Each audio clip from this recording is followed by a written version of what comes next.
God bless football, Mikey, eh? God bless football, Billy. How's it going at a little Thursday nighter here? Yeah, I'd say a bit of a less crowded class right now to start the show today. Bit.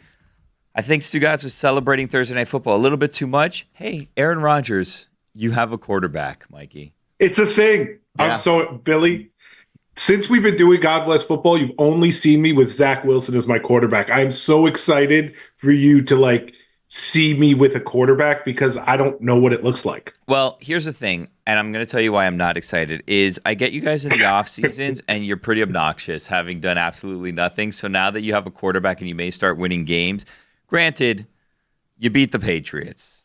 Not the best win. And Drake May was in there at the end, which...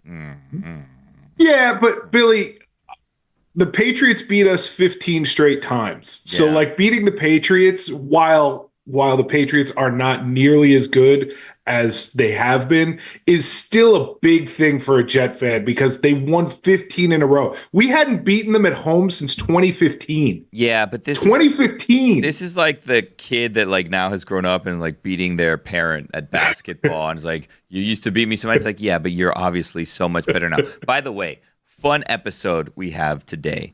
We have Justin Pugh, who's going to be joining us, and he's going to be talking to us about a number of things, including, football, his new media career, and garage sales, which he had a garage sale the other day, which a little bit weird. We have Sims, we have Golic, we have our pick segment with a surprise from Chris Humphreys, who kind of just was hanging around and then joined and made picks. Spoiler alert, if you wanted to be surprised at the end of the pick segments, Chris Humphreys is going to make an appearance and join. Oh, and we have Detective Matt.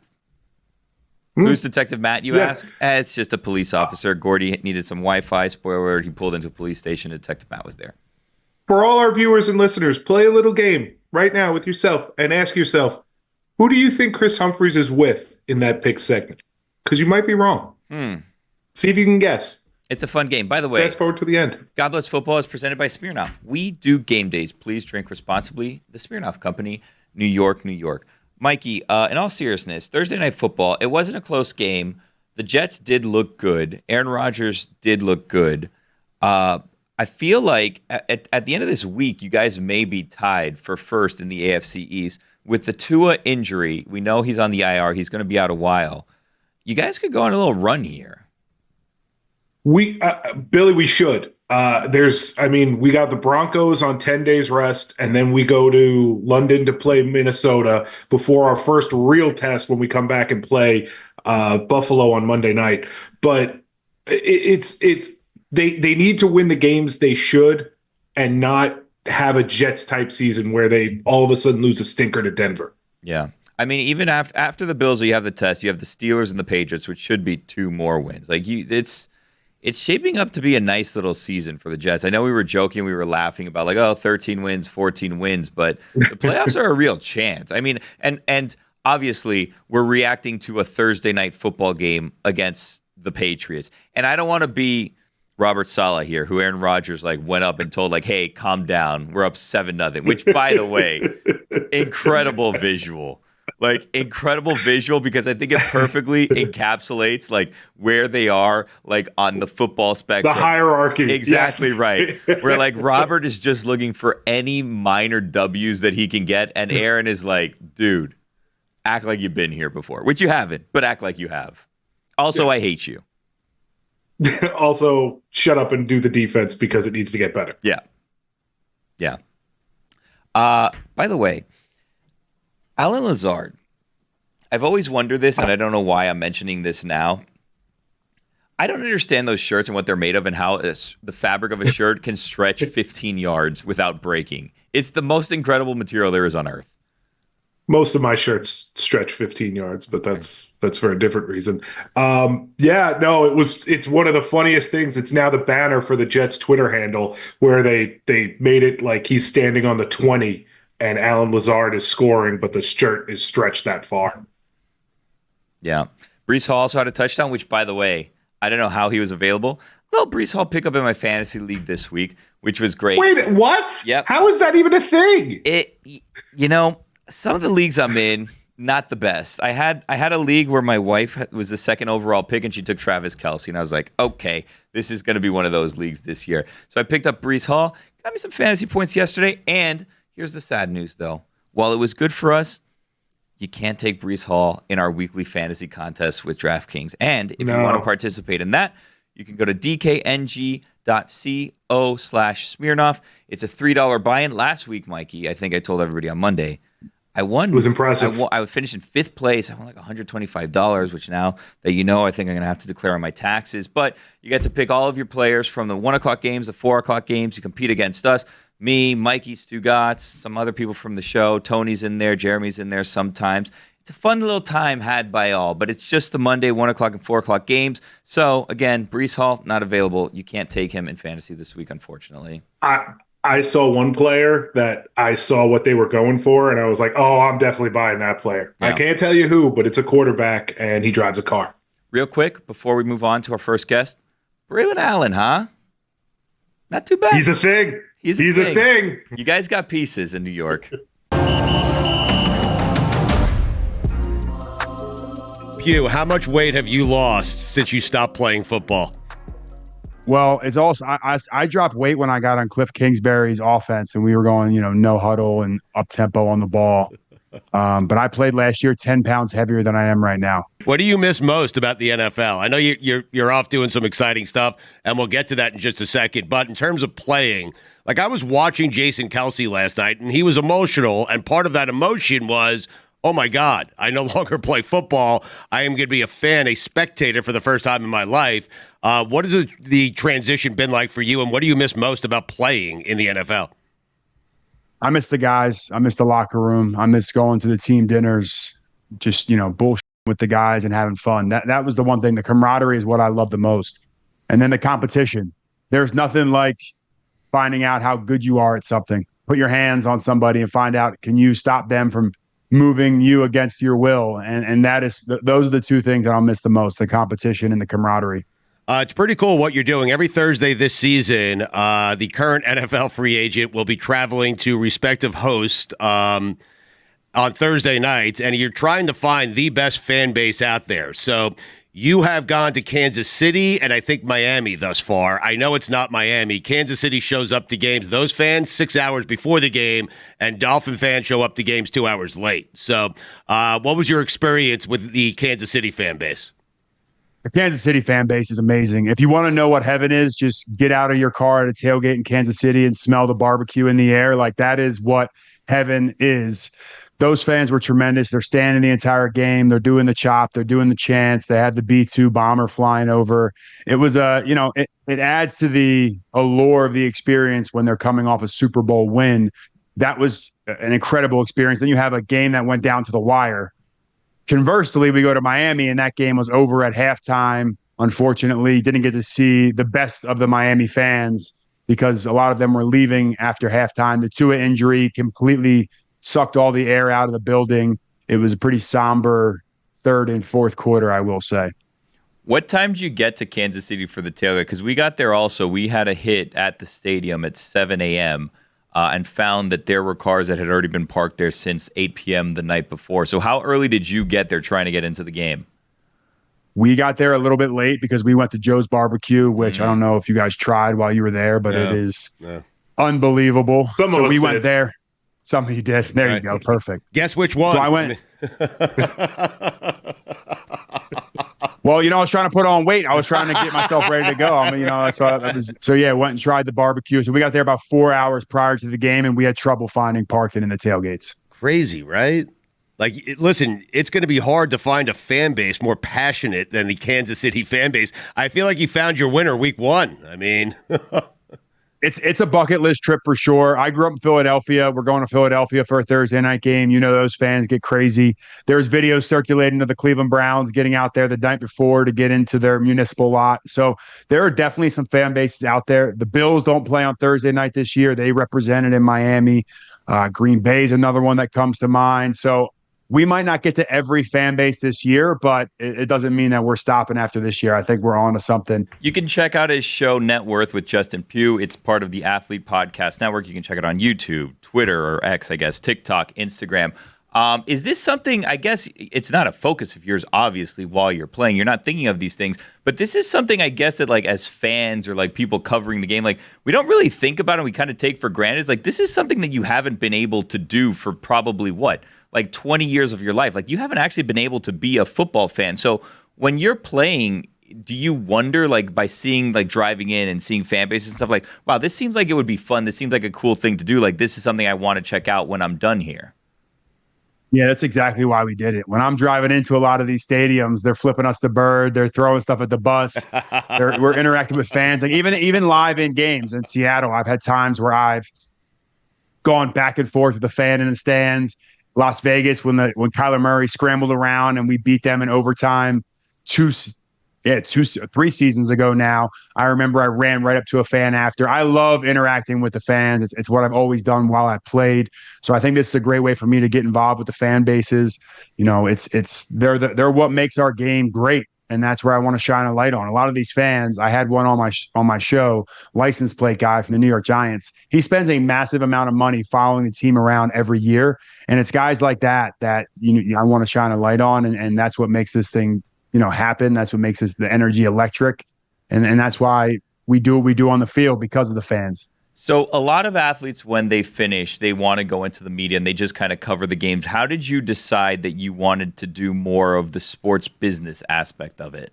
The money tells you the whole story. So I don't care what team you're on, who you're a fan of, the money will tell you. If the Cowboys were really pot committed on winning this year, he would have got Dak Prescott. And when I say he, Jerry Jones would have got Dak Prescott, CeeDee Lamb signed early.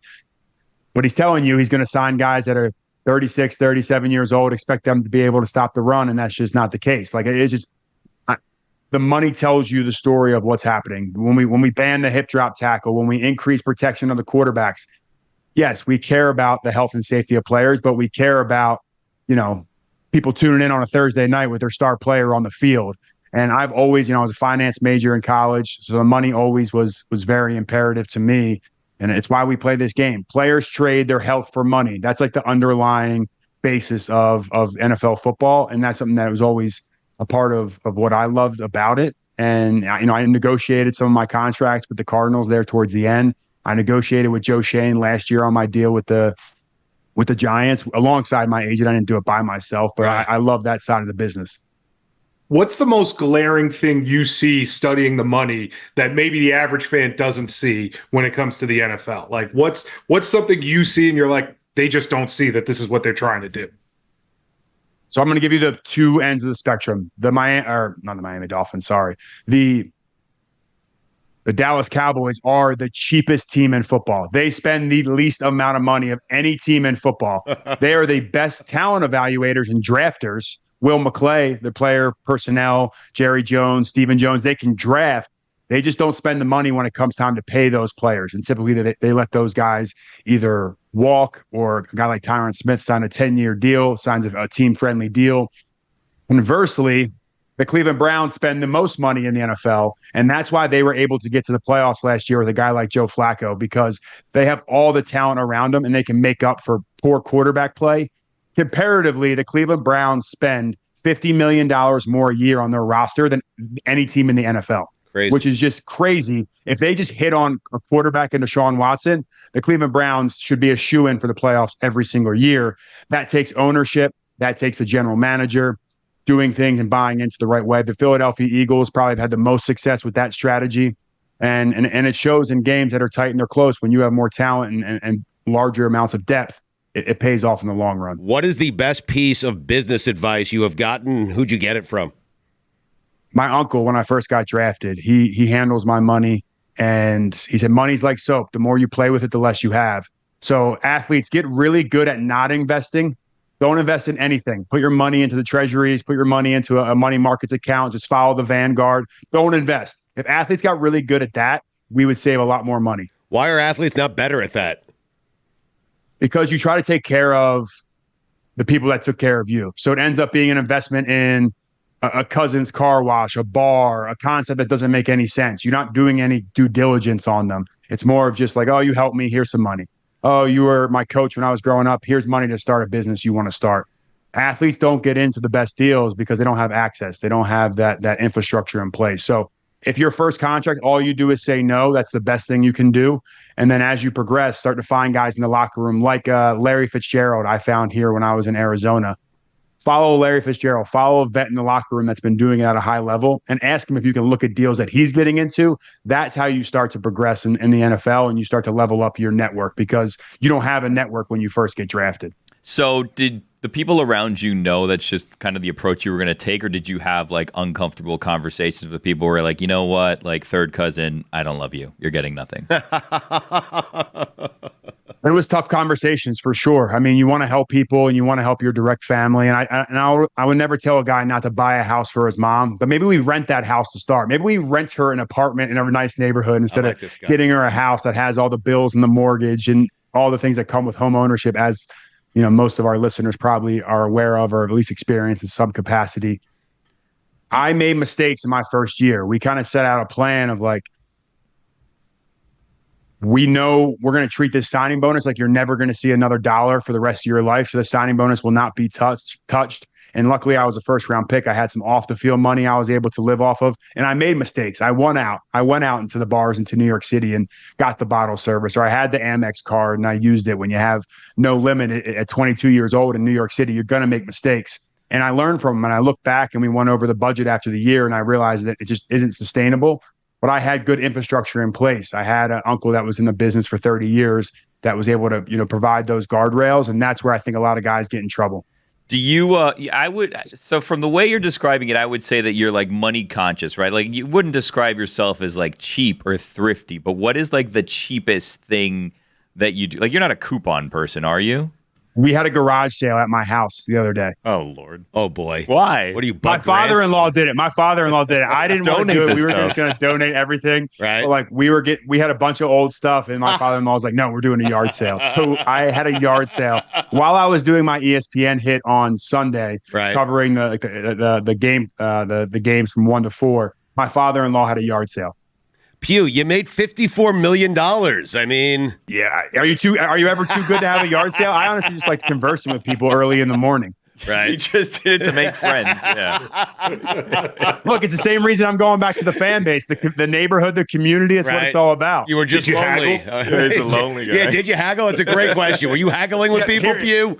Here's the one thing. This woman came up and she's like, I'm looking for something that I can't live without. I just don't know what it is yet. I guess that's like the saying at yard sales. And she offered me 50 cents for like, my wife had like a little ring, and she's like, do you really want to go 50 cents? So just give me $1. And she's like, no, I have 50 cents on me right now. And I didn't haggle her down too much. My wife got mad. So I gave her the ring for 50 cents. What's the most expensive thing you sold that day? We sold an old outdoor, because we cleaned out a storage unit. I got rid of the storage unit. So we had a table and outdoor chairs that somebody bought. And we're trying to sell a couch right now. So. Well, hold on. How can people buy your couch? Let's help you get this couch off your hands. Like this is my mission in life right now, is make sure someone buys this couch from you. Yeah. No, it's big. Like, Pugh, we want to help you out here. What do we do? Was this your last garage sale? Now, all this money. So we lost our sponsor for our series. So I've been paying for this series out of pocket. Oh, man. So this yard sale is nowhere in comparison to helping pay for this series, all the editing. So, this money's going to send me off to go interact with the fans. So it's a, robbing Peter to pay Paul, I guess. Yeah, stupid us. We thought you were going to do something nice like charity with this, but instead you're going to hang out with drunks in a parking lot. He's laughing. Well, hey, what would your uncle say? It is what it is, man. You guys got to call a spade a spade. What would your uncle say about how you're spending this money? Yeah, he would not be happy. I mean, yeah, this not having a sponsor and flying to a game every Thursday across country, hotel, having a 3-man camera crew. Yeah, he probably would say this is not the best way to do it. But it's landed me some jobs. I got a job with ESPN, SiriusXM, working with Underdog. So I got some things rolling right now. All right, so it's money well spent. Yeah. So tell Uncle to shut the hell up, right? Yeah. You're down in Miami. Go over there and tell him for me. You know what? I want to have your uncle on. Where is we he? have What's your his uncle address? on? We'll tell him right now. Hey, Pugh, next time you come on, okay, and there will be a next time, I want to have your uncle on, and I prefer to do it live from the yard sale if possible, okay? Done deal. Oh, right. I want to go shopping with him, to be honest with you. I want to sell the couch for him. Yeah, I do too. Yeah, how do people get your couch? Okay. I don't know. My father-in-law's handling that one, so I don't know his Facebook Marketplace. I'm not giving away too many details about where I live online. There's too many crazies out there. What do you make of the lack of scoring thus far in the NFL? As a player, I hate to say it, but not playing in the preseason. Some teams have come out rusty. Some of the holdouts and hold-ins have come back to bite some of those teams. You know, you look at the Bengals early on. The whole Jamar Chase drama, we thought that one would get sorted out. It didn't. The Bengals have looked rusty. The 49ers, they look great week one. Then week two, they come out and they're a little bit, banged up and injured. Brandon Ayuk had dropped some passes in week one. Those things start to pop up. And then also the league is changing. Think about this. The league is cyclical. Teams build to become smaller, faster, more dynamic, throw the ball, air it out. Now teams are getting in 13 personnel. Look at the Arizona Cardinals. Those explosive plays that they ran against the Rams were in 13, which is one receiver, 3 tight ends. When you have smaller guys on defense, the offenses will then start getting bigger, and that's how this league moves. And that's what I think we're seeing right now. The Harbaughs are coming in. The Mike McDonald's up in Seattle. They want to run the ball first. Gerard Mayo has said it in New England. So we're going to start seeing this shift in the NFL. We might be getting back to a run-first NFL going forward. Who's the running back's going to have a day again? I'm happy about that. Who is the coach that impresses you the most? That's a good question. I'm going to have to go out, and I thought the Patriots would be the worst team in football this year. And the fact that they've come out and won, they should have, they very well could have been 2-0. You got to give a shout out to Gerard Mayo, trying to replace Bill Belichick. I think that's one of the teams. And then you have to give a shout out to, I'm going to go offensive coordinator, Clint Kubiak and the Saints down there in New Orleans. I think it was 14 for 14 on scores in their first 14 possessions in 2 games. That is an astonishing statistic. So you got to go Clint Kubiak, and then I'm going to go Gerard Mayo up in New England. All right, so you played in Arizona. You know Kyler Murray. It feels like he's having a coming out party. How do you see it? Because it feels like that team is on the verge of being really, really good and really, really exciting. Super exciting on offense. I'm still a little bit nervous about the defense and the depth on defense. I know we have some Jets fans here right now, Mike. I'm looking at you. And a guy like Hassan Reddick, it could make a ton of sense to send him back to Arizona, reunite him with Gannon. He's been in that defense. They need to continue to get depth on the defensive line. I think as long as the Arizona Cardinals are scoring, Kyler Murray is in the running for the MVP this year. Marvin Harrison topped out at 20 miles an hour, so we can stop talking about the speed. You have Trey McBride. The offensive line looks great. James Conner is running angry as usual. Cardinals are going to put up a lot of points. I'm nervous about the defense because the Rams aren't a great team right now with all the injuries they have. So let's continue to see how they progress. We don't want to get too high or too low after week 2. We need Reddick, though. I mean, the Jets need Reddick, don't they? I mean, they just lost Johnson. Is that deal going to get done? I mean, I think it's like right now it's becoming like a pissing match where it's just like Russia and the United States in the 80s, like who's going to blink first. As someone who's interested in the business of sports real quick on the way out, and a former player, are you able to kind of remove bias that we would assume that you have now that you're out of the game and see things from a team's perspective in these negotiations, or you're always going to have like that player perspective? I'll just tell you which hat I'm wearing. But I think if you look at the Jet situation, the team screwed that whole situation up.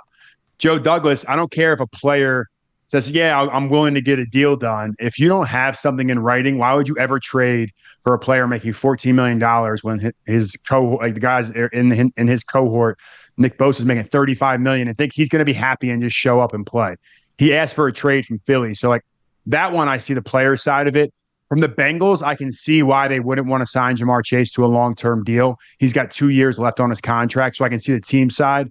At the end of the day, the fans lose out, and it becomes an issue. And I will side with whatever makes sense, like whatever's logical in the situation. Like Dallas, get the guy signed. You're not going to go out there and find someone that's better than CeeDee Lamb on the open market right now. So get that deal done. It just makes too much sense. So there's pros and cons to both sides. I try to take a unbiased view of it as best I can. Please promote what it is you're doing on the way out here. All right, everybody. Tune into my YouTube, to all my social media channels, Net Worth with Justin Pugh, or just Justin Pugh on Twitter. I am on a mission to find the best fan base in the NFL. So if you think your team is the best fan base, let me know. Drop comments, look at all of our videos, and I will come out and see you and hang out. I'm going to use this garage sale money to come fly out and see you in your city on a Thursday night soon. How do you feel about Billy in a Chiefs hat? Huh? I mean, what a fucking front-running traitor that guy is. Holy crap. How dare you, as soon sir. as Tua goes out, he goes, well, let me go to the best quarterback in football. I'm a Chiefs fan now. Okay. Listen. We all were in From 1 to Kansas 2. City together for a brief moment, and it was a magical time for all of us. I got a Chiefs hat. I haven't worn it since Kansas City. I said, you know what? I'm going to put it on today.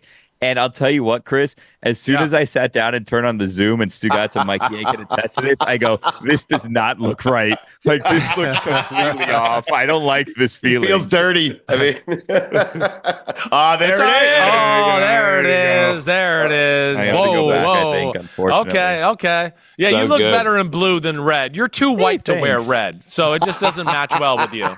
Chris, I actually, I don't know why, but I get texts about you from people, and someone said, ask Chris what the hell he was wearing on Sunday Night Football this week. A button-down shirt with pants? Is that fucking crazy? They I didn't mean- like what you were wearing. I have noticed you don't do jacket, you don't do tie anymore. You're just like straight up buttoned up shirt, button down shirt with pants. Yeah, they wanted to be a little more casual this year. And, so I was like, sure. And they're kind of using me to be the casual guy. Like Jason Garrett and McCourty aren't cool, so they got to wear jackets, right? So they're doing that with them. And I'm liking it. We're talking about football. I'm not going to the fucking prom. I'm sick of wearing ties and shit on there all the time. And I was wearing a blue button-down shirt with blue slacks and some brown dress shoes. Like, that's that crazy? I mean, I saw Giorgio Armani yesterday. He was wearing the same outfit. I don't know. Great minds think alike. You tell me. You we're and full Giorgio tux Armani. next week. It is the first and only time the two of you will ever be mentioned in the same fucking sentence. Yes, it will. So in the power structure there at Sunday Night Football, like Football Night in America, you're the cool kid. You're the one that does the fashion trends. You know that. Come on. Of course I am. Of course. Yes. Come on. It's Jason Garrett. He's square coach. It's Devin McCourty, square safety that played for the Patriots. I'm the only one that's got a little pizzazz, so they got to dress me up like that. Yeah, I got it. You were saying how does Billy's this too. work? Do you dress yourself, or you have like a team that dresses you there? Like, do you have clothes when you arrive and it's Billy like, had pick a out what you want security to wear? team, man, when we last I dress saw. myself. No, I dress myself. I do. Right? They might give some suggestions, but I think the wardrobe team for NBC, they're probably sick of me. But I they know me. I'm wearing black, gray, or blue every week. You can count on that. That's what I do. I don't change it up very much. These type of outfits right here, what you see me on right now, that's what I do. And I'm glad I can wear that on Sunday Night Football instead of the uncomfortable suit all the time. So you were saying that Billy is too white to wear red. Are you saying Andy Reid looks ridiculous wearing red? Because now that I think about it, he does. Well, yes, when you're really, really pale white and you wear red, it's just too much of a difference at times. I do it sometimes and I go, oh, this doesn't look right on me. It just doesn't. Andy now, he does have the red hair, so it like blends in a little bit better. But yeah, it's not a good look for Billy. He's better with that teal blue. Andy also has been very successful, and he's made red work for him. Like, if Andy was going, like 8-8, 7-9, whatever it is, right? Having losing seasons, the red wouldn't look good, but it works for him now. It does, and I don't think Andy's walking down a runway, a model runway anytime soon. So, like him, kind of looking a little disheveled and whatever else is like par for the course. It's like Mike with a wrinkly green T-shirt and an ugly Jets hat. We get it. It's somehow it works. Well, listen, I'm the standard. I stay here. This is my lane. Just waiting for the gummy to kick in. Yeah. PFT with Mike Florio, Football Night in America, the Unbuttoned podcast, college football, Notre Dame pregame. He's doing it all at CSimsQB on Twitter. Did you get a chance last week to watch Arch? That was fun, right? It was fun. It really was. It was amazing, actually. Texas is real, like we talked about. We know that. But, I knew Arch was a good athlete, so I wasn't shocked by the runs. I knew that was something he could bring to the table and wow some people. The thing I did like is how he threw the football. I haven't seen an extensive, throwing data yet to really evaluate him that way, but man, He looked good. He looked real. I don't, as awesome as he looked, I mean, again, I don't think we're better with him than Quinn Ewers. Experience matters. Sure. It was Texas San Antonio a little bit there, but either way, if Ewers can't play, I'm pretty confident that Arch can take us where we need to go. Chris, super interesting this week. Bryce Young, the number one overall pick last year by the Carolina Panthers. He has been benched. And I'm wondering if you're Carolina, is Bryce Young, A, can he be fixed? B, if he is fixed, will it be in Carolina? That's a good question. I think all of that's up in the air. I don't, from what I've seen to this point, there's nothing that makes me think, oh, wait, this could turn around or this is going to look a lot better, right? I give them credit for benching him. I do. I think the dysfunctional thing would have been to keep letting him play because the locker room would have been like, so obviously we're not going to try to win a game this year, huh? I mean, by all due accounts, anybody you talk to there, anything you read, whatever, it sounds like Andy Dalton outperformed him all spring and all training camp too. But he's the first pick, so they work with it. But when you watch film, I watched the film on Tuesday morning against the Chargers, the offense has lost hope. You could see it in their body language. You see it in the receivers. Its shoulders are shrugging and like, oh, man, I was open. He didn't throw it. He makes no plays. There's no pizzazz to him as a person anyways. He needs this to sit on the bench, regather himself to a degree, watch Andy Dalton, take a deep breath, try to get the game slowed down in your brain. But, yeah, as you heard me say during my quarterback rankings last year or when I was talking during the season last year, like too many games and moments where he looks totally overwhelmed. And that's what I think concerns me more than anything. Sims, on Monday, I gave my top 5 list of biggest lies we were told in week 1. And I'm curious, through 2 weeks, what is the biggest lie you've seen so far in the NFL? Oh, that's a good one. It is. Man. All right, hold on. Let me think. Biggest lie. Is there a 2-0 team that has no business being 2-0? Is there a player playing a certain way? Yeah. Yeah, that's a good one. Hold on, I'm going to pull up the teams here and check you want this to get out back a to little us bit. on it? The top one, right? Yeah, but I can get to you. Like a lie, you just want to like a something that we're not sure about. You're not buying it through 2 weeks, Sims. You're just not. I mean, Washington being in the playoffs and leading the NFC East, I'm not buying that. No, I'm not. I mean, if you want to throw that in there, right? The defense, they should have lost last week. They were outplayed that way. Right. Also, you'll hear me say I'm going to continue to stick up for the Bengals. They outplayed the Chiefs last week. They kind of screwed it up. The Burrow fumble, lost it, but I'm not going to lose confidence in that way. Here's another one. Right. I mean, I don't know if this is like a lie, but I thought the Rams were playoff caliber. I'm willing to say right now it is over. The Rams are done. The year is over. Wow. Too many. Their offense had to carry them through the year anyways. Now with the injuries on the O-line, no Cooper Kupp, no Puka Nacua. The defense, I think, wasn't going to be as good as last year anyways. I think they're going to get whooped by the 49ers this week. I don't see how they turn that around there with the Rams. Those are ones that at least just jump out to me right off the bat. And if some more come to my Detroit's offensive line, dominant? No, not at all. They can't run the ball effectively like they could last year. They had 2 big runs last week, but nothing consistent. That bothers me. So there's a few just right off the top of my head. And if I come up with some other ones, I'll let you know, Mikey. I just like hearing you say this, especially in front of Stugotz. Is Sam Darnold a lie?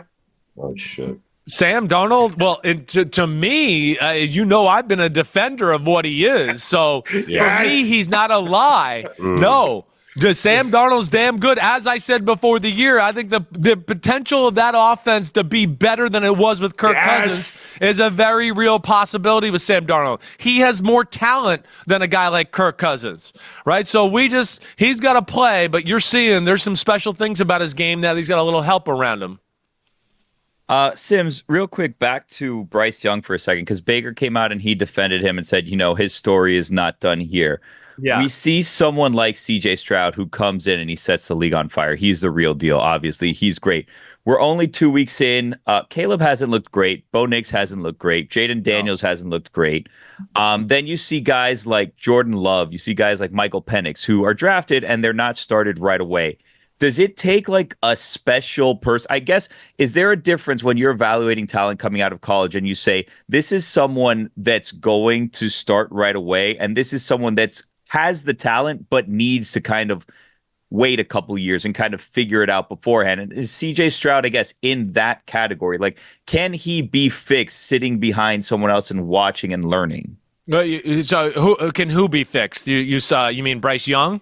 Yeah, sorry, Bryce Young. Chris, I've always maintained. I've always Yeah. maintained if you're a great quarterback, you'll make any situation great. Meaning, if CJ Stroud was the guy drafted by Carolina, Carolina would they be good today? They'd be good. Like, they'd be fine. They'd be fine. They'd be because better, they have CJ Stroud, you know? Well, you would be hearing me defend them like I did Baker Mayfield or Sam Darnold's of the world, going, I see physical ability and things that I like. I see shit team that's not helping them, right? You don't hear me saying that about Bryce Young, right? I know the team's not good, but I also don't see anything from him that goes, I see something. He doesn't have help around him. That's where there's a difference, right? Drake May, to your point, Billy, is a guy I feel like, hey, he needs to sit out, and maybe he gets the Jordan Love story, at some point where he gets in and he's got talent. He needs he got to polish his game up a little bit. I did think Caleb Williams, Bo Nix, and company, and Jaden Daniels were the type that were ready to start right away. Now, their teams are not as good as Houston was, let alone, I would say, CJ Stroud got the benefit of getting Bobby Slowick and an offensive coordinator that is really special to start his career, where I'd go, Caleb, I like his talent, but they can't block up front. They can't run the ball. And their offense it's elementary. I mean, I'm sitting there on Sunday night watching it with all the NBC cameras everywhere. I could see everything, right? I got Skycam all game long. The plays are so simple. It's like nobody's going to do good in that. That's just not going to work. Jaden Daniels has been the best so far, but again, it doesn't blow you out of the water, and I worry about them having to carry him or him having to carry them too much. Bo Nix, a little the same thing of they can't run the ball. Who are you scared of at receiver, right? And, of course, he's played some defenses in Seattle and Pittsburgh that are like, I wouldn't want to start my career against those two. But I think that's what I look at, and I try to decipher, and that's why I try to be that guy sometimes that goes, hey, wait, this guy's pretty good here. But just there's some things around him that don't make sense. With Bryce Young, I don't feel that way. I haven't seen enough there to make me think, hey, he'll be okay if he goes somewhere else and does something else. I don't know about that, but hopefully this time on the bench can help him out, Billy.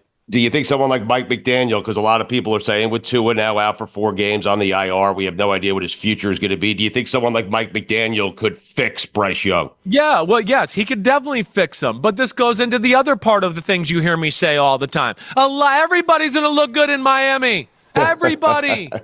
But is Bryce Young going to look good? Just like I would question Tua, and I'm not trying to be insensitive here, and I hope I never want bad things for anybody.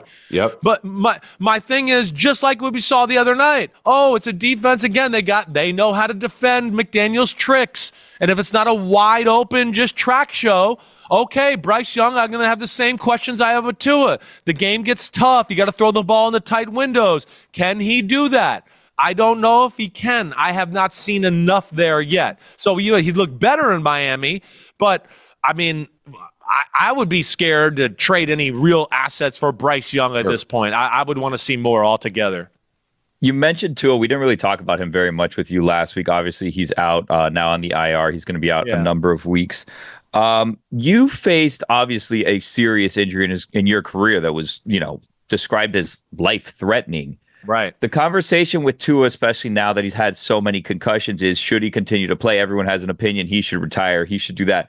When you went through your injury, are those conversations that you had? Because you guys are not in the exact same situation, right? Where you ruptured your spleen, but I don't think that you've had that chronic one more hit and my life could be altered forever situation that he has. So when you went through it, did you have those conversations, like similar conversations he may be having now with his family? I didn't, they brought my wife in to say bye to me, right? They didn't know if I was going to live. I lost, more than 3/4 of my blood, right?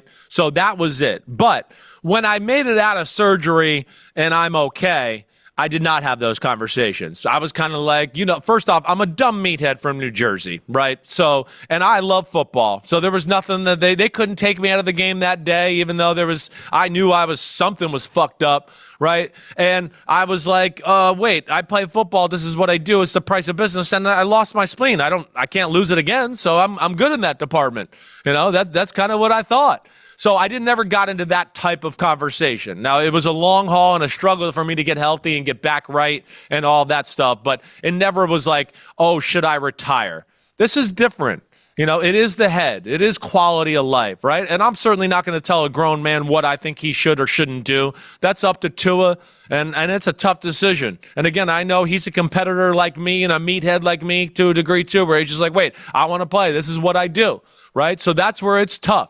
It really is. But I can say, too, these type of injuries take an effect. I see some of my old teammates in Tampa Bay. They're not all as sharp as they used to be. I can tell you that. They're not. There's the hits to the head, the accumulation of that, it takes its toll. And that's what you worry about. Not like next year or 3 years from now. You worry about when he's 41 or 42 and what it's going to be like. And I think the biggest concern to me, and you guys probably hit on this, I didn't get to hear you guys a whole lot this week or anything like that. But the routineness of the tackle and the fact that he was that wobbly from that kind of hit, that to me is the scariest thing. I mean, he barely got hit. I mean, it was Damar a benign Hamlin just hit. stood there. Yes. And he hit his arm right. and his neck collapsed. And, of course, he hit the fencing position. Then he moved, and then he hit the fencing position for a second time. Those are the little things that I was just like kind of amazed by. And, prayers, thoughts go out to Tua. I know I've been critical of his play, but I'm certainly not critical of the human being, and I hope he bounces back. Yeah, it's hard to be. He's a great guy. Chris, should the Dolphins, because they're in win now mode with Tyreek Hill, with Waddle, should they be looking at something better than Huntley, better than Skylar Thompson? I think so. Yeah. I mean, if I heard Ryan Tannehill last week, it'd be a crazy story for him to go back. I heard him say he only wants to go back to a team that's a contender and a winner. And I just go, man, Miami, we got a guy here he's starting quarterback caliber. He's on the streets. You can get him. He played there before, right? I mean, he's been to AFC Championship game. Exactly. He's been the number one seed in the AFC. Right. He's been better than people want to give him credit for, all right? So that's the one I look at. Now, I understand they want to go, hey, this guy knows the offense. We've developed him. They want to see that. But I would seriously be thinking about somebody like Tannehill for sure. What the fuck is Nick Sirianni doing? Oh, what the is right? I mean, I'm conservative when it comes to all this stuff with the go for it and all of that. First off, there's no timeout. Well, it's like I use the boxing analogy, right? When you're going for the haymaker, what happens? You leave yourself open for the haymaker every now and then, and they got it back. Saquon Barkley's awesome player. He's got really good hands. He's still a running back, and things can go wrong on passing the ball. Yes, to me, it's run the ball, let the time run out, kick the field goal, or run the ball and then get it to 4th and 1 and run it again, and then the game's over. Do something like that. So, yes, that call was, stupid, and it cost them. Drop, tip pass, missed throw, all those things can happen on that type of play. And then I think you couple that with that's a bad play, and what's got a free pass is that was a horrible interception at the end of the game. Why did he throw that ball? They had a timeout left. They were 15 yards away they got the best field goal kicker in the game. Like, why did you just throw that up there? That was a bad mistake. That was a bad loss by the Eagles. There were some good things about the Falcons, but the Eagles should have won that game. PFT with Mike Florio, Football Night in America, the Unbuttoned podcast, at CSimsQB on Twitter. We're going to get him out of here in a second. Billy, I'm going to ask the question I know you're dying to ask. We'll see how Sims responds. Is Trevor Lawrence good? Oh, no. It's just that simple. Is he good? Yes.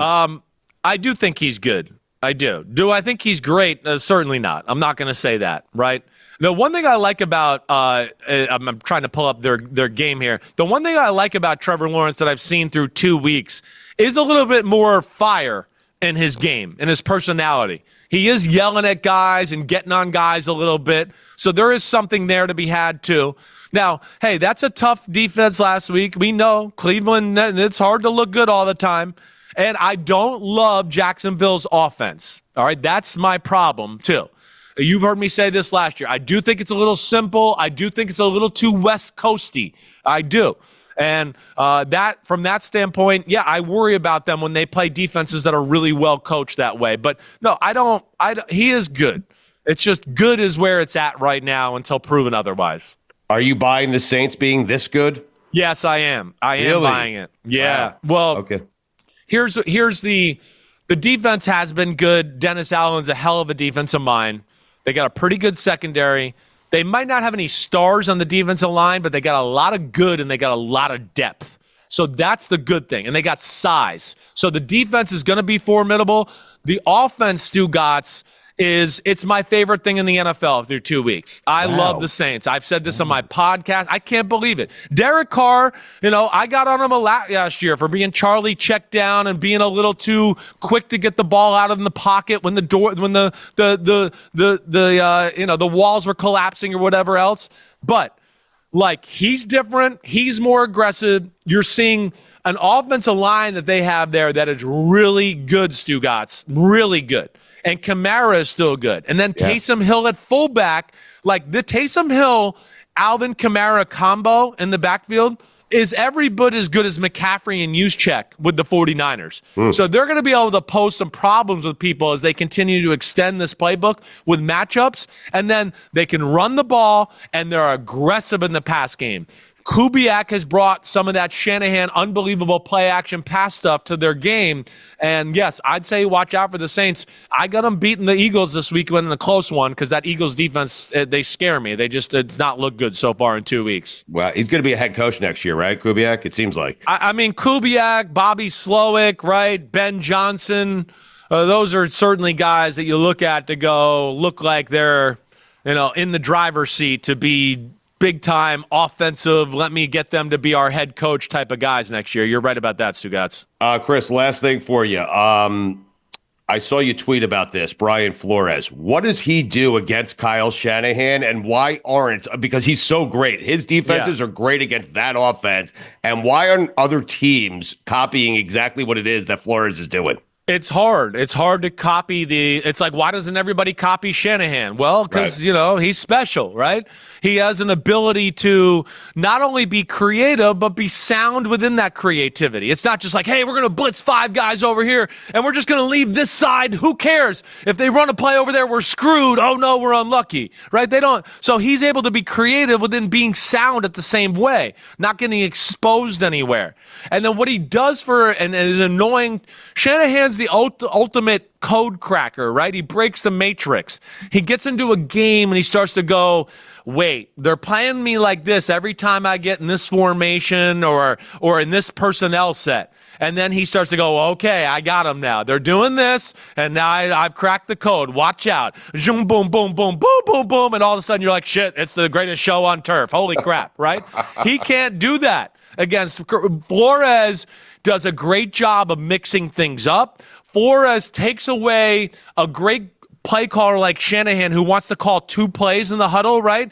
He almost has to always call a play for the all-out blitz that Flores brings, right? So Flores has always got everybody at the line of scrimmage. You got to have a plan for that. So that chops out a leg of creativity and attacking for Shanahan at times because he's like, wait, I want to call these 2 plays together, but they could bring all-out blitz at any moment, so I got to call this other one to protect us in case they do it. And that takes away another angle of him to attack and be creative. So it's all of that. But Shanahan's had problems with 3 coordinators in football, and they all have the same thing. It's Spagnuolo, it's Flores, and it's Jim Schwartz, and it's unconventionality and the ability to change it up consistently through the game to never let him get in a groove. And that's, to me, the biggest thing Flores does to a lot of coordinators, but especially a great one like Shanahan. Billy, what got you smiling there? Was it the woo? Well,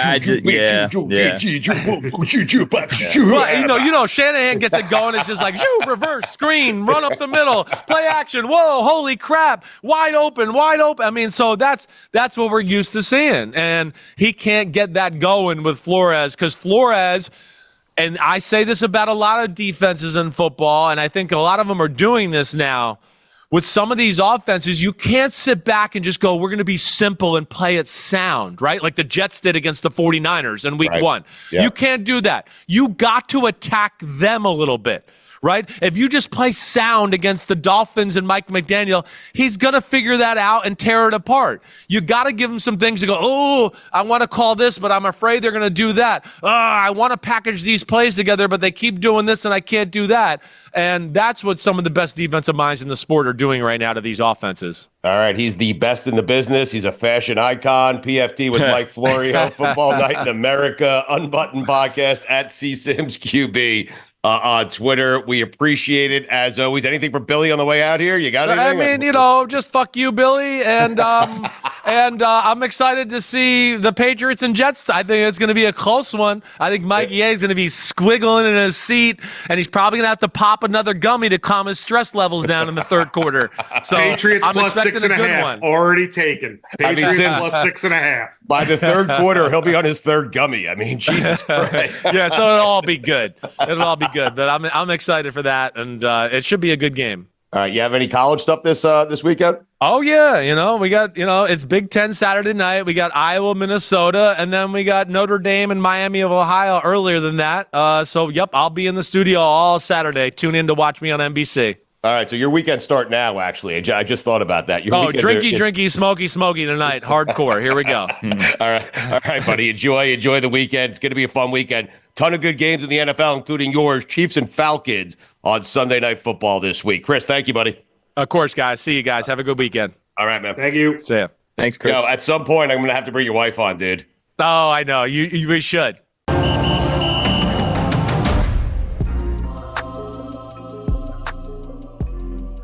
So, Mike, you feeling a little bit better after Notre Dame's bounce-back win last week?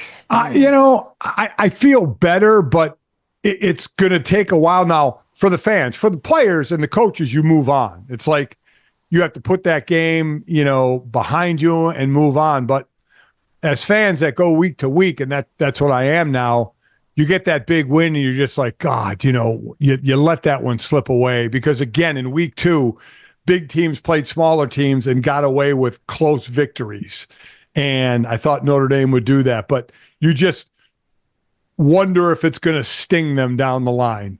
And it made their having to play well and beat everybody even more important by dropping that one game. Unless NIU runs the table and maybe they'll be the Group of 5 champ. Right? Mm-hmm. And be in the playoffs. Yeah. Well, what happens if NIU has one loss and Notre Dame has one loss and the committee's trying to figure out who to put in there? Like, how's that going to work out, Mike? Come on. I mean, head to head. Right. But no, I know it's going to be Notre Dame. Come on. How's that going to work out? I'm wondering if Mike thinks that's fair, having lost to that team, I am a head-to-head guy, so it would be tough. But who would NIU lose to? I mean, right. Yeah. So not you, though. I'm never going to complain. If Notre Dame is put above. Right. I think if it comes down to they both have one losses, and the one loss is Western Michigan by NIU, and Northern Illinois is ranked, I think that the Notre Dame loss to Northern Illinois looks better than a Western Michigan loss by NIU. Yes. Yeah. Thanks, Billy. Yes, you're right, Billy. Well, we're also creating a scenario where two of the 5 would get in, right, Mike? The non-5. Because there's an automatic bid for one, and now we're pitting NIU against Notre Dame in a weird scenario, right? Yeah, exactly. In one of the yeah. Yes. And that's what's odd. The Group of 5 can be outside the top 12, but they're still in. They would just be ranked number 12. I love that. Mike, do you think Alabama is better than Georgia? Wow, that's a good question. I don't think I can base it off of 1 week of Georgia playing a close game to Kentucky. Right. Alabama blowing out a team in impressive fashion, Yeah. Yeah, Jalen Milroe's playing some ball. He's good. No doubt about it. I mean, that train keeps rolling, even though they've had recruits leave, they've had portal guys leave, they've had portal guys come in. I would still give it to Georgia. I knew Texas would jump to Georgia, but I think it's Texas and Georgia, and then kind of everybody else. There are certain schools like the University of Miami that take me back to my childhood, meaning if they're good, I think college football is better off for it. Nebraska is one of those teams. Are you buying Nebraska being back?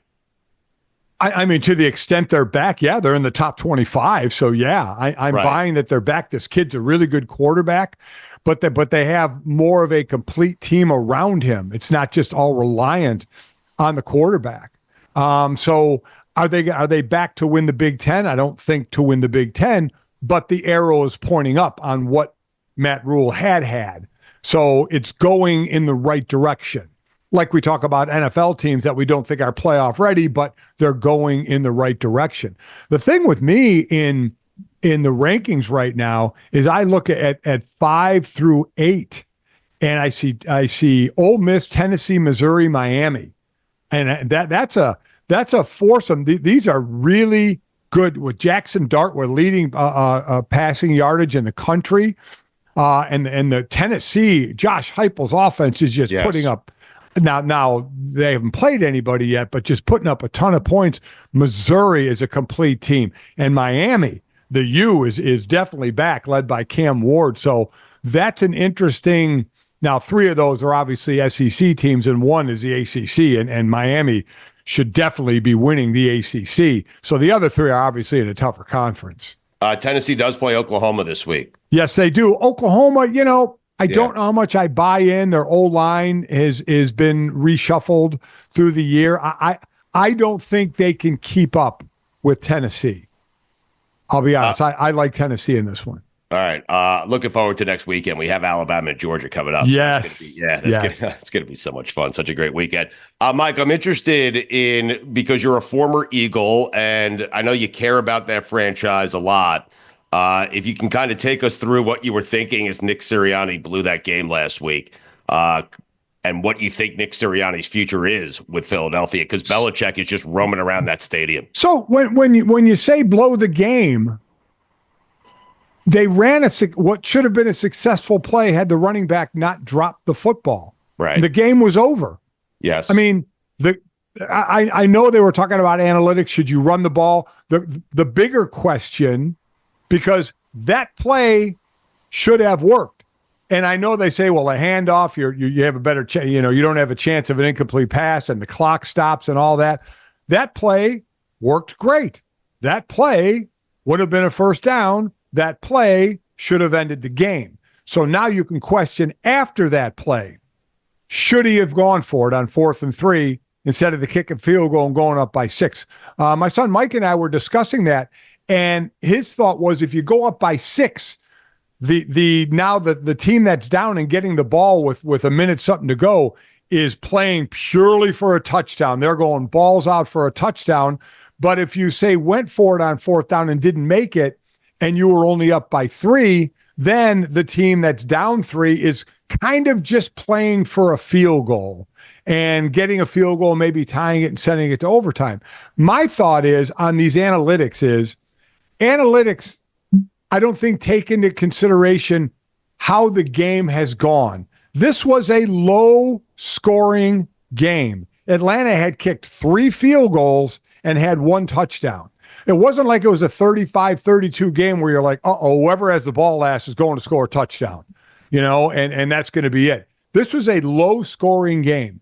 So I have no problem with them putting Atlanta in the position to get 6, because on 4 scoring drives, they did it once, 1 time out of 4. The other time, 3 times they kicked field goals. I look at it as, again, I don't understand how defenses go to prevent defenses. The line prevent defense, prevent you from winning. I don't get it. But Philly, to their demise, they don't have a great pass rush, and they were getting run on. So they still have some issues on defense. But I personally don't have an issue with the pass play to Saquon, Should have been caught, should have been a first-bound game, should have been over, and I don't have a problem with them going up 6. Mike, the only thing I'll say as it relates to the Saquon play, yes, good play call. Yes, he should have caught the ball, but you are running a play where if he drops the ball and he did, the clock stops. Yes, you are. Yes, right. You're taking a chance, but you're also talking about, we talked about where did Dan Campbell make it last year? He made it all the way to the NFC Championship game by gambling, by taking chances, by putting yourself in a position to where if it doesn't work, it might be time. In fairness to Sirianni, he has coached the same way all the way through. He was a play away from winning the Super Bowl. So yeah, he definitely was. So yeah. I don't that play should have worked. I mean, the execution was there. You had the drop. Mike, Josh Allen, Baker Mayfield. If the season ended today, who is the NFL MVP? I mean, let me tell you, I love the way Baker Mayfield plays the game. Oh, great. And his teammates love the way he plays the game. Yeah. And he is the ultimate, you don't want me anymore guy. I'll put that chip on my shoulder. Cleveland, you didn't want me anymore. Carolina didn't want me anymore. Now, he wasn't going to be the quarterback with the Rams. That was going to be Stafford. That was just a stop. But you don't want me anymore? I'll friggin' show you, that you should have kept me. And he's got the love in Tampa, and he doesn't have the talent that Josh Allen has, but man, he has got what Dan Campbell calls grit. Yeah. He has got grit in surplus. He will and you fear every time he runs it that he's going to get hurt. I mean that he's going to headbutt somebody without his helmet on. Yeah. But I love his leadership. But I would take Josh Allen. Josh Allen is, it seems like he's the best quarterback in the NFL. I know everyone's going to say Patrick Mahomes, but the real MVP of the Chiefs the last 2 years has been Steve Spagnuolo. Do you agree? Yes. Thank you. Yes.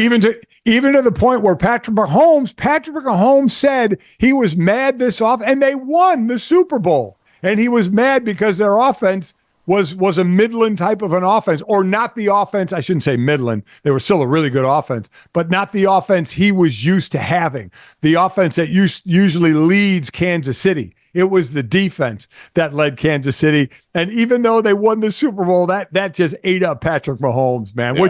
which is a scary thought for this year then.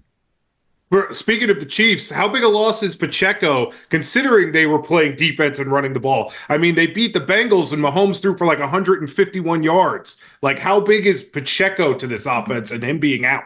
Well, I mean, you look at what they've done in the draft, and you look at who they got. The kid, Carson Steele? Pacheco was a 7th rounder, and produced. So I'm going to give Andy the credit and the staff and the management team the credit of getting this undrafted kid, Carson Steele, who is like 230 at 6 foot. I mean, he's like a muscle. Now he had a fumble. I understand that, but and is he Isaiah Pacheco? No, it's going to hurt him. Just like with all the talent San Francisco has, losing CMC is going to hurt. Maybe not from the rushing standpoint because Jordan Mason had 200-yard games. But from splitting CMC out and making him a mismatch in the passing game, that can hurt. But yeah, it's definitely going to hurt with Pacheco being out. Mike, the NFL is so funny because Geno Smith and Sam Darnold, 2 former Jet quarterbacks, I'll point out, they're 4-0. Lamar Jackson, Joe Burrow are 0-4. It drives me crazy. The NFL is so funny. But I am wondering, of Lamar Jackson and Joe Burrow, if I told you one of those 2 quarterbacks, one of those 2 teams, even at 0-2, is still going to make it to the AFC Championship game, which one would you say it's going to be? So Cincinnati. By the way, it would be a good AFC Championship game, those 2 teams. Yes, it would. I mean, because look at them both. I mean, right. The Ravens were 2 toes away from going for 2 to beat Kansas City in opening week. They were right there. And Cincinnati played, obviously, Kansas City well. So Cincinnati, you can kind of go, oh, well, this is kind of their sample size. Since Zach Taylor's been there, I think they're now 1-9 in their first 2 games of the season. They obviously come into the season not ready, whether that's not enough preseason playing time, not enough practice, whatever the reason is, there is a pattern there of they're not good the first 2 weeks of the season, but then as long as Joe Burrow stays healthy, they're normally a playoff team. Why I kind of lean to Baltimore. Now, Cincinnati has more weapons. Once T. Higgins gets back and you got Jamar Chase, though they need some help in their running game. Where Baltimore has a running game, Baltimore's got two good receivers, Zay Flowers and Speedy Zay Flowers. I like Baltimore's defense a little better than Cincinnati's defense. So I will say that is the difference in why I would choose Baltimore there. Stugotz, I don't know if you saw, Mike, I'm sure you're aware of this. You know what came out recently? The first-year eligible members for the NFL Hall of Fame. Yes. Oh, wow. So we have some names on this list, and I'm wondering, because this is the year that we finally get resolution, somewhat resolution to, is Eli Manning a Hall of Famer? I mean, we'll find out, is he a first ballot Hall of Famer, because he is eligible now for the first time. Now, also on this list, there's some big names. There's Marshawn Lynch, Darryl Sproles, Demaryius Thomas is on there, Vernon Davis, Aqib Talib, Terrell Suggs. So, like, there's a lot of big names. Adam Vinatieri is on there as a potential first-time Hall of Famer. So, of those groups, like, Vinatieri's a question mark, because I think we all think that he's a great player, but is he a Hall of Famer? Because there's, one kicker in the Hall of Fame now, right? Yeah. Yes. Yeah. He'll eventually get in, I think. Yeah. He's not going to get in on the first ballot. No, he should not get. I'm more interested if Golic thinks that Eli Manning is a first ballot guy, because I do not. Okay. Really? So first Vinatieri is going to get in, but not on the first ballot. I know he has the most stats, most points, most everything, but people will say it's an accumulator of 24 years. But he does have big kicks in the postseason, which is one of the reasons we're talking about Eli the most, because Eli made 0 all-pro teams, but he has 2 big moments in Super Bowls and 2 big postseasons. Eli Manning is not getting in on the first vote. I do not think he's getting. I think he's going to get into the Hall of Fame. Yeah. And this is kind of a weird thing. If you're a Hall of Famer, you're a Hall of Famer. But it's kind of like, I think there are separate rooms in the Hall of Fame, like Deacon Jones, Reggie White, Lawrence Taylor are in a separate pass rushing room, in the Hall of Fame, and I think so. I think there are those that say I got in on the first ballot and those that didn't. I do not think Eli gets in on the first ballot. I think the two locks for first ballot Hall of Famers are Terrell Suggs and Luke Kuechly. Yes. I think they are locks. Now, Luke Kuechly played 8 years, but in those 8 years, he led the league. He led everybody in tackles, passes defense, I think interceptions, led all linebackers. So what do they say about Hall of Fame? You have to be the best at your position for a period of time. He was the best at his position. And you can look at others that like Davis, who got in, the running back from the Broncos. Terrell Davis, it took Pacelli a while, though. Similar situation. Took Tony a little bit. Yeah. Gale Sayers, was a shortened career. I think Luke Kuechly gets in on the first, and I think Terrell Suggs of the modern players when they started the sacks in '82 is 8th on the list.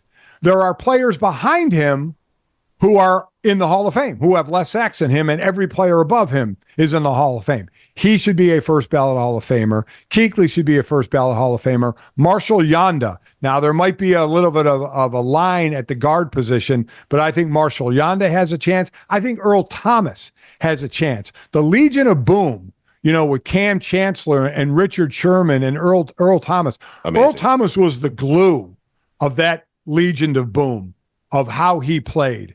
And I think he should get some looks as a first ballot. I don't know if he will, but I think Suggs and Kuechly should definitely be first ballot Hall of Famers. I don't know if you guys caught this or not. So after their great performance, speaking of Hall of Fame, the Cardinals this past weekend, Kyler Murray's jersey was sent to the Hall of Fame. Ridiculous. And will be Have displayed somewhere in the Hall of Fame, because he became just the second player in NFL history with 250 plus passing yards, 50 plus rushing yards, and a perfect 158.3 passer rating.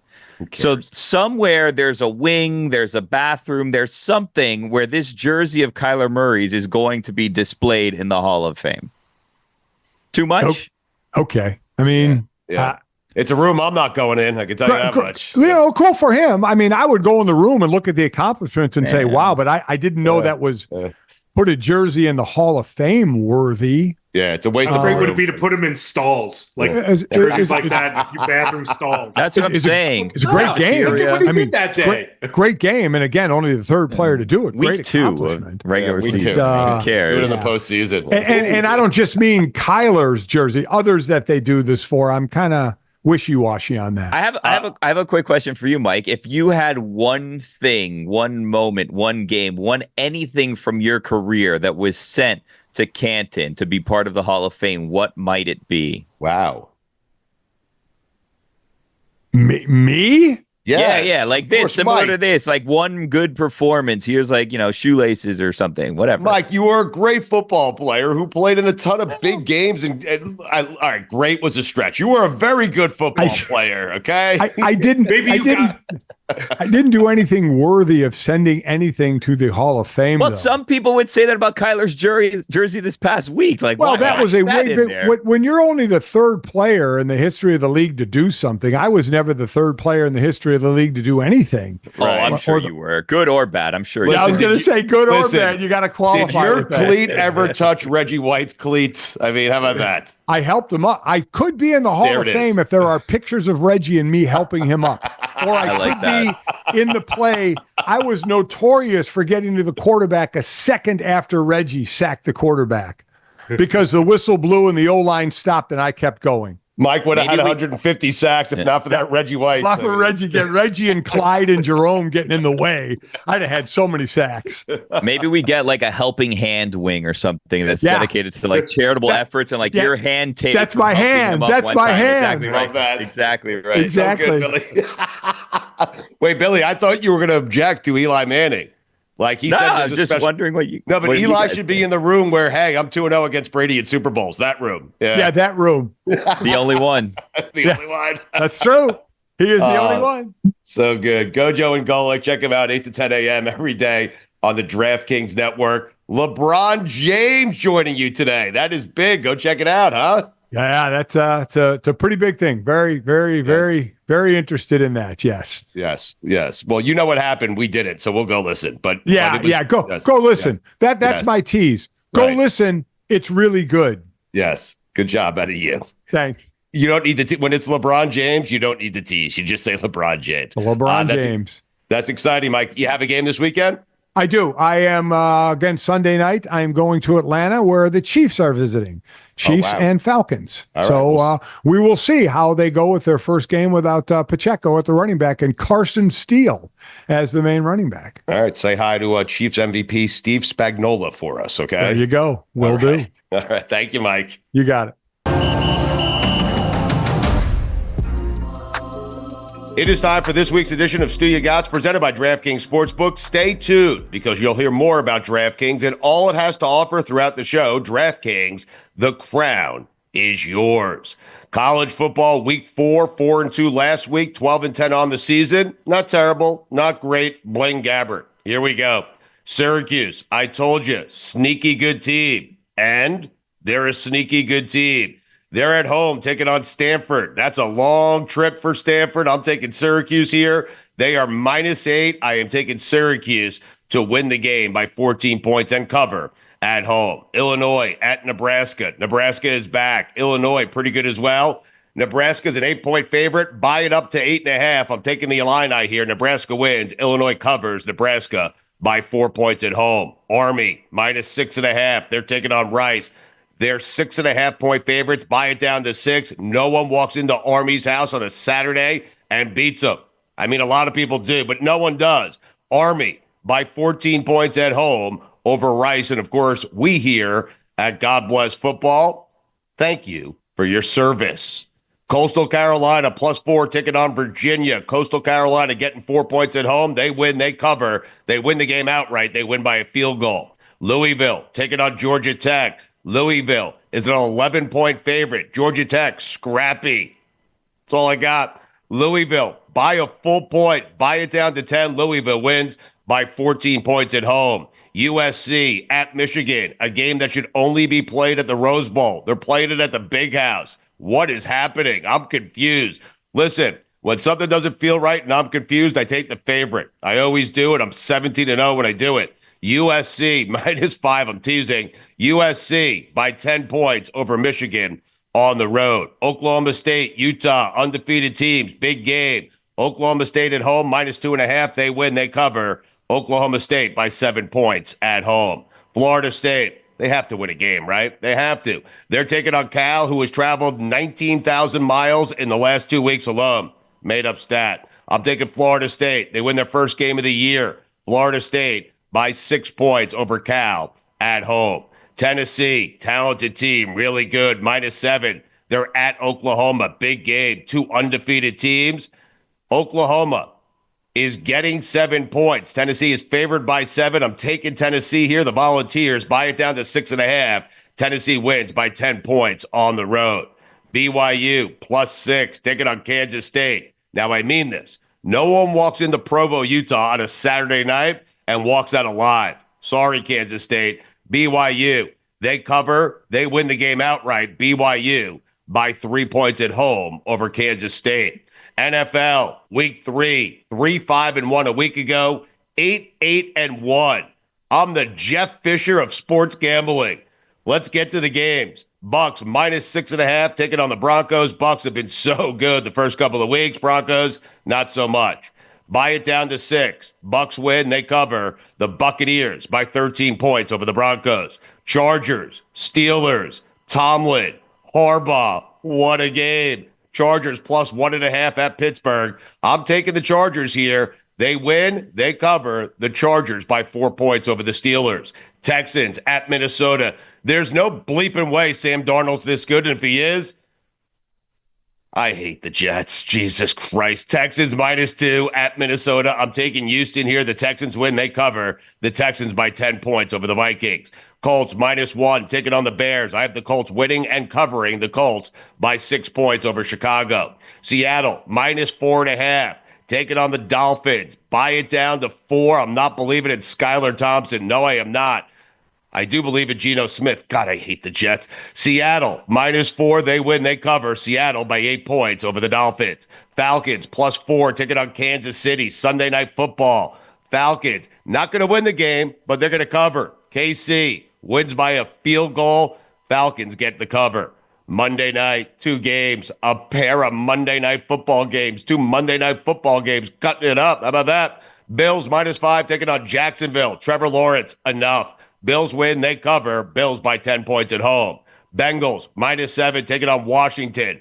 Bengals need this game badly. They're going to get it. They're 0-2. They'll get it to 1-2. They're -7. Buy it down to 6.5. Bengals win. They cover. The Bengals by 11 points at home.